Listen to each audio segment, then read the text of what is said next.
So a bunch of things have been happening recently. I almost filmed this Saturday night, but I had to wake up early Sunday night to go across town, go to my grandmother's. She needed help doing a bunch of shit around the house.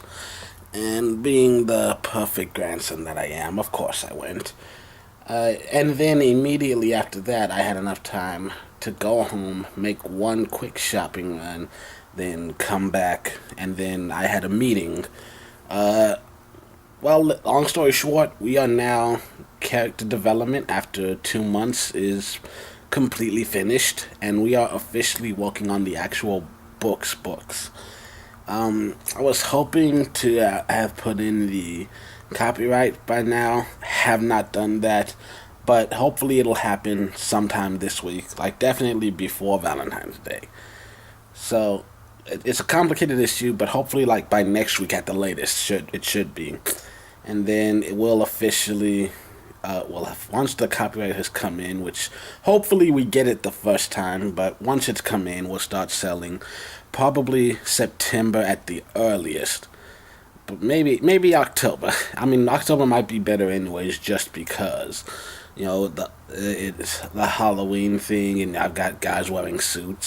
So that might be cool, but whatever. Yeah, I might just decide to wait till January anyways, even if I get the. But we'll see. We'll see. I'd rather not wait too long because my money's gonna be gone.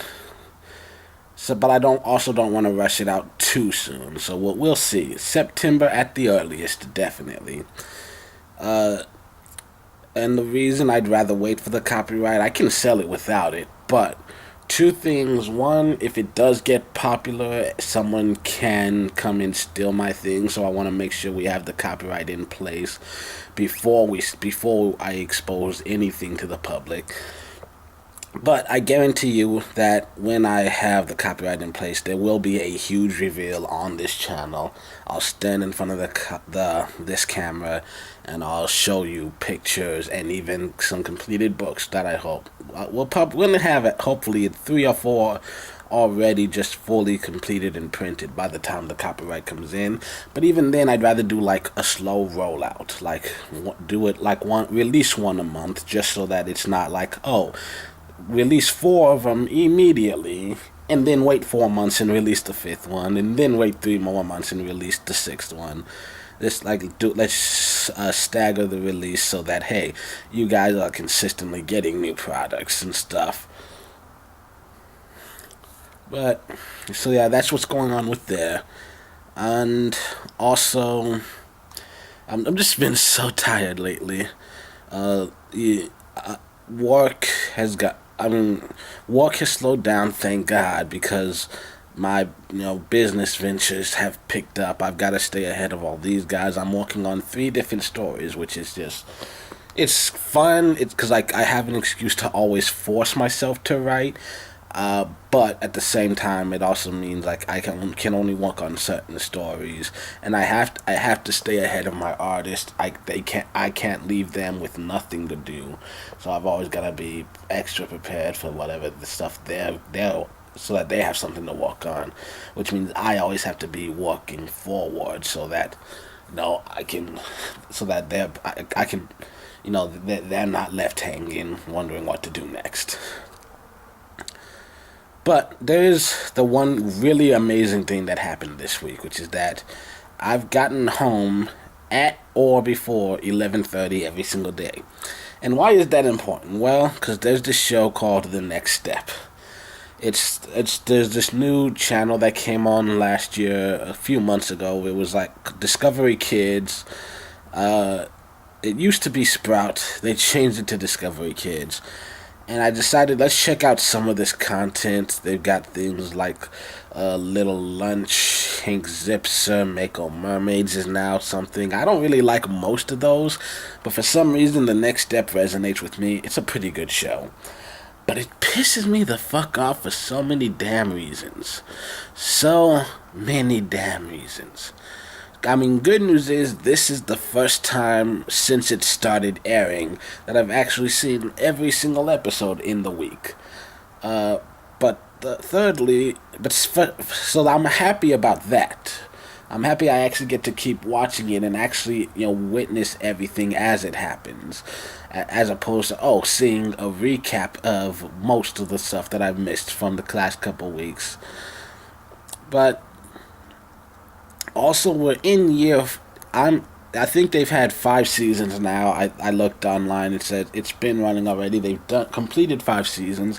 I think there's a sixth in the works. I'm on season 4 now, and you know what? So many things about the show pisses me off. Michelle pisses me off because she's just so stupid. Like, I like seeing her growth, but damn, the first 2 seasons she just keeps making so many bad decisions, and just But that and Emily, though, she was a total bitch at first, but I like that she ends up, she has the best story arc overall. And then there's like Amanda. That's the thing that angers me the most right now, because season 1 and 2 she was at Elite.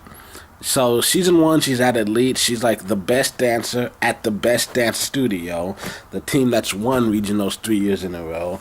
Then season 2 she's like 3 points short of winning Miss National Soloist, and then she ends up dancing with them at nationals. I should have said spoiler alert. She's one of the dancers on the team that wins nationals. She was a couple of team points short of Miss National Soloist.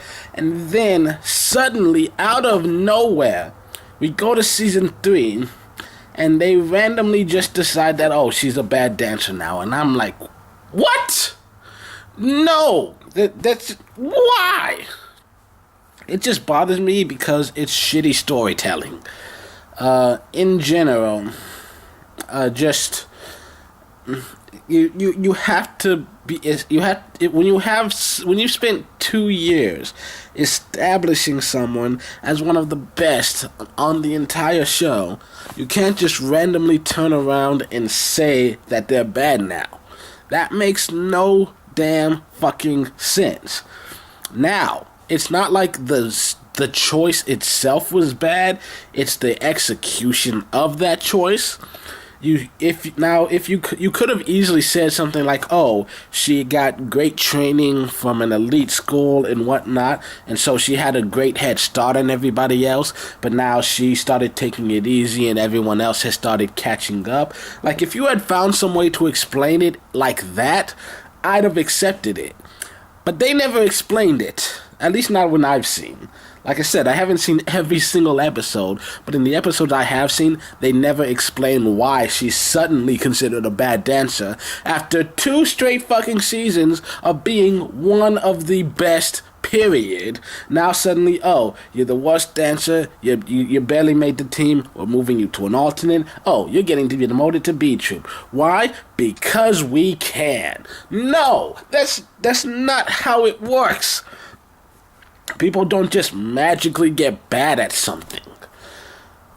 But, I've also noticed that she barely dances on the show anymore. I've noticed that. And you know what? I think it's because she's a better dancer than she is an actress.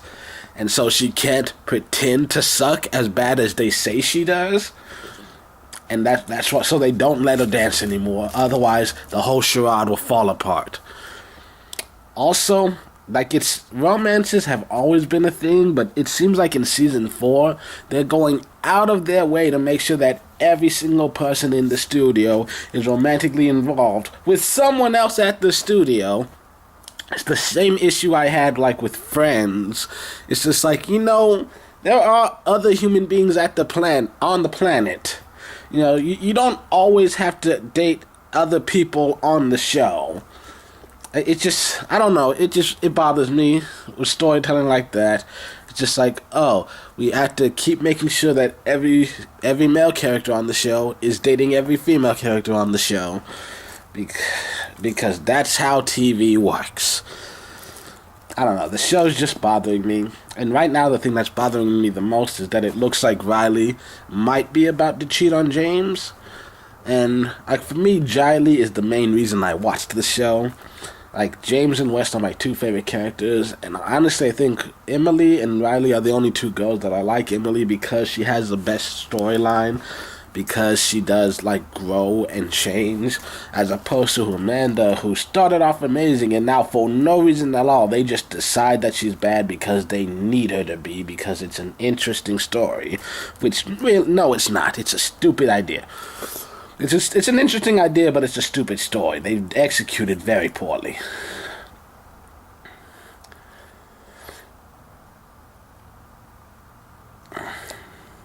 Anyways, yeah, I just want to say for the record that Riley, if you cheat on James, I'm gonna reach to the screen, grab you by the throat, and choke slam you. 'Cause god damn it. Fuck Alfie. He can go back to whatever the fuck country they said he was from. I wasn't actually paying attention. Like, that's the one thing that I do like about the Riley and Alfie relationship, that they set it up early, because you can tell from when the premiere of season 4, you could tell from the way she looked at him, like, that's the direction this was headed, and they just revealed their feelings for each other. But Riley was like, I can't do it, and he walked away, and I would like to believe that that's the end of it, but knowing this show, it's not going to be the end of it. They're going to keep dragging this bullshit on all fucking season. I swear to God, Riley, if you cheat on James, I'm going to choke slam you.